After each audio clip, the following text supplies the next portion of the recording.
तो दिल्ली ब्लास्ट मामले में हर रोज नए खुलासे हो रहे हैं। अब जो नया खुलासा मैं आपको बताने जा रही हूँ उसको सुनकर आप चौंक जाएंगे। खुलासा ये हुआ है कि डॉक्टर शाहीन आपको याद होंगी, जिनकी गिरफ्तारी हुई है अल फला यूनिवर्सिटी में। आई स्पेशलिस्ट वो थी, उन्हें मैडम सर्जन भी कहा जाता था। आई सर्जन वो थी। उनका भाई परवेज, जिसे लखनऊ से गिरफ्तार किया गया, इनसे जब पूछताछ हुई इंटरोगेशन में कई डरावने खुलासे हुए हैं। जानकारी ये निकल कर आई है कि ये दोनों लोग वुल्फ आवर्स यानी कि रात को 11 बजे से लेकर रात को 2 बजे तक एक्टिव रहते थे और इसी वक्त अपनी सारी कॉन्वर्सेशंस करते थे और इसी वक्त अपनी आतंकवादी गतिविधियों की प्लानिंग इस दौरान करते थे। एक व्हाट्सएप ग्रुप था जिसका नाम बताया जा रहा है वुल्फ पैक। उस वुल्फ पैक की एडमिन थी डॉक्टर शाहीन और इस वुल्फ पैक में 2 महिला आतंकवादी समूह थे, ब्रिगेड एक तरह से कहा जा सकता है।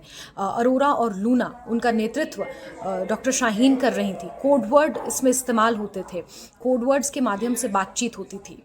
कुछ कोडवर्ड्स थे हाउल, स्पाइरो, ग्रिफिट, इस तरह के कोड वर्ड्स में ये लोग बात करते थे रात के समय जब हम और आप अपने घरों में सो रहे होते थे, चैन की नींद। उस वक्त ये आतंकवादी गतिविधियां किस तरह से पूरे देश भर में अंजाम देनी है उसकी प्लानिंग कर रहे होते थे।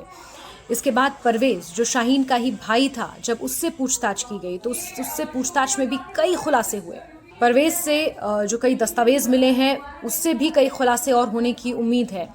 परवेज जो इंटीग्रल में नाइट ड्यूटी करता था एक कंपनी में, और शाहीन, जिसे मैडम अल्फा कहा जाता है, इस पूरे ग्रुप की सरगना थी।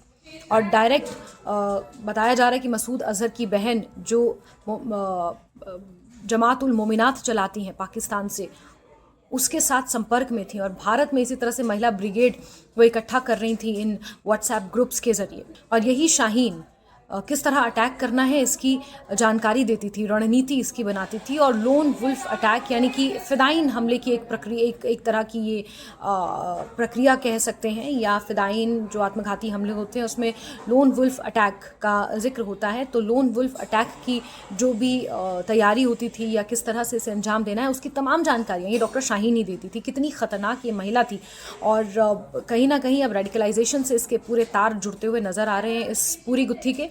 लेकिन जांच एजेंसियों का ये कहना है कि आगे आने वाले समय में जब इंटरोगेशन बढ़ेगी और लोगों की गिरफ्तारियां हो रही हैं, जिस तरह आसिफ रशीद को गिरफ्तार किया गया है जिसके नाम पर वो I-20 कार रजिस्टर्ड थी, इसके बाद कई और खुलासे होने की उम्मीद है और वो खुलासे इससे भी ज़्यादा चौंकाने वाले और डरावने हो सकते हैं।